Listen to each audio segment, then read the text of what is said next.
پخوا زمانه کې یو ملک کې د اسلم په نوم یو بیزوګر اوسېده. اسلم یو هوښیاره او چالاکه سړی و او هغه به خپله هوښیارتیا خلکو له دوکه ورکولو دپاره استعمالوله. یوه ورځ اسلم خپل یو خاص ملګري جاوید خواله ورغلی. جاویده، زه ډېر زیات پریشانه یم. ما 2 میاشتې مزدوري وکړه چې کور ته به لږې پیسې راوړم او د خوراک څه سامان به راواړم کور دپاره. خو زه په لاره باندې غلو لوټ کړم او ټولې پیسې یې رانه واخیستې. اوس زه حیران یم چې کور ته به خالي لاس څنګه ځم. اسلمه، تا سره خو خپله ځمکه شتې، نو ته بیا مزدورو پسې څه ګرځې؟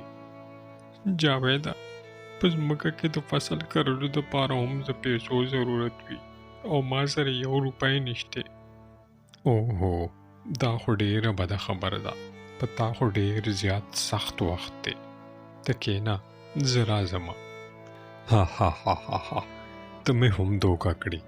دا پیسې دې رانه بیا ونه لیدې. جاوید خپلې ټولې جمع شوې پیسې اسلم له راړي.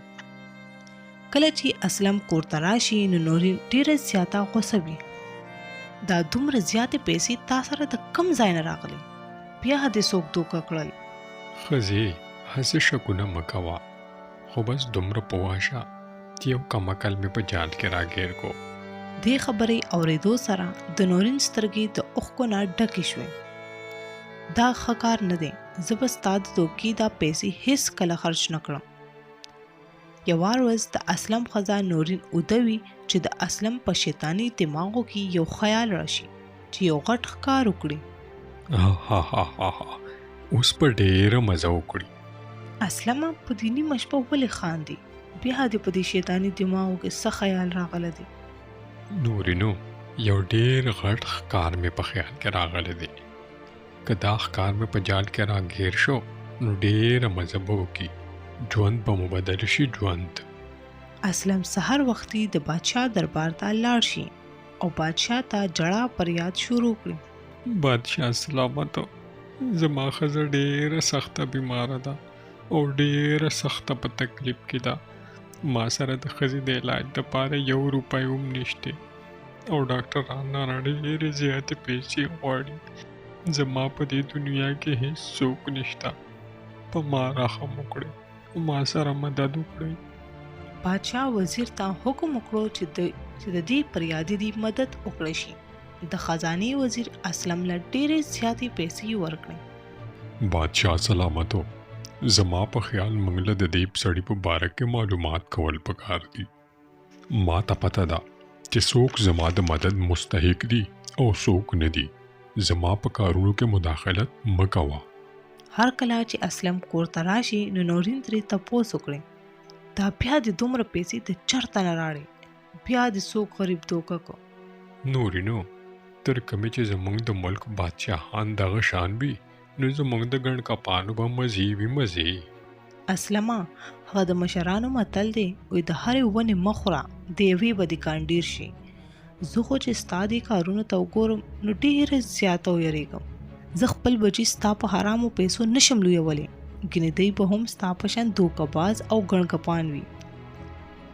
نورین د خپلو بچو سره خپل پلار کره لاړه شي.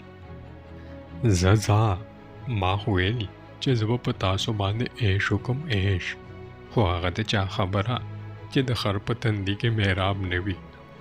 اسلم په هغه پیسو عیش وکړي او سر ورځې د هغه ژوند ډېر په مزو کې تیر شي. خو اخر هغه سره پیسې ختم شي او هغه بیا د یو نوي چال چلولو سوچونه شروع کړي. دا ځل هغه بیا د بادشاه دربار ته ورشي او بادشاه ته فریاد شروع کړي.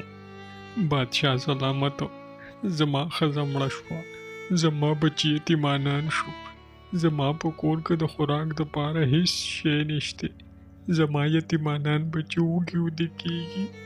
بادشاه سلامتو، زما مدد وکړئ، ما له لږې پیسې راکړئ چې زه په خپله ځمکه کې د فصل کرلو دپاره تخم راوړم.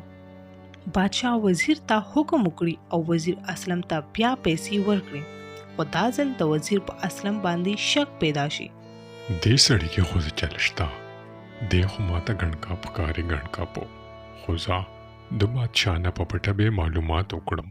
هر کله چې اسلم کور ته روان شي نو دا ځل هغه ته په لاره کې ډاکوان ولاړ وي او د اسلم نه ټولې پیسې واخلي او اسلم تش لاس پاتې شي. یا خدایه، زه خو داسې تش لاس پاتې شوم، ما زرخه د روټۍ دپاره هم پیسې نشته. اسلم په جړا جړا کور ته راشي او اوږې اوده شي. بله ورځ سهار چې اسلم پاسي نو ځان سره وایي یا خدایه، زما په خپلو خپلوانو او یارانو دوستانو کې خو داسې هېڅ څوک هم نشته چې ما ورته دوکه نه وي ورکړي. زه به د چا نه پیسې غواړم چې ځان له بې اوس د خوراک دپاره سره راړم. د ډیر سوچ نه پس اسلم د جاوید کور ته ورشي.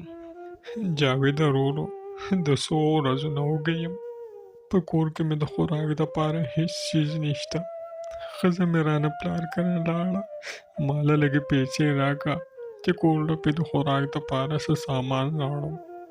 اسلمه، تا له شرم نه درځي چې ته بیا ما پسې دوکه کولو دپاره راغلې؟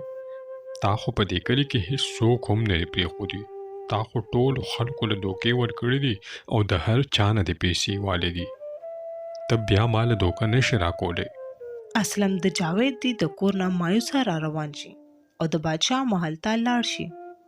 هر کله چې وزیر اسلم وویني نو وزیر لاړ شي او د اسلم ښځه او بچي راوغواړي. بادشاه سلامت، زما مدد وکړئ، زه ډیر زیات خراب یم، ما سره د خوراک دپاره هېڅ هم نشته او کمې پیسې چې تاسو راکړې وې هغه رانه ډاکوانو واغستې. هر کله چې بادشاه اسلم لا د پیسو ورکولو اراده وکړي نو وزیر د اسلم ښځه او بچي د بادشاه مخې ته راولي. بادشاه سلامت، دا د دې ګڼکپ انسان ښځه او بچي دي. د چا په سر چې دی ستاسو نه پیسې وباسي او د تاسو ته ویل چې هغه مړه شوې ده. بادشاه سلامت، ستاسو دا وزیر په ما الزام لګوي. ای دوکه‌باز انسانه، زما نه خو به انکار وکړي خو د بچو نه به هم انکار کوي. بادشاه سلامت، ستاسو وزیر چې کومه خبره کوي هغه رښتیا وایي.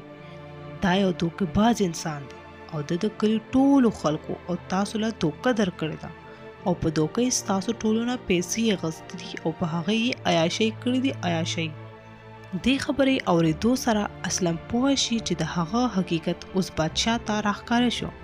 خو هغه د بادشاه نه بخښنه وغوښته خو بادشاه د هغه یو خبره هم ونه منله او خپلو سپایانو لا یې حکم ورکړو پایانو، دا دوکه‌باز انسان په جیل کې واچوئ.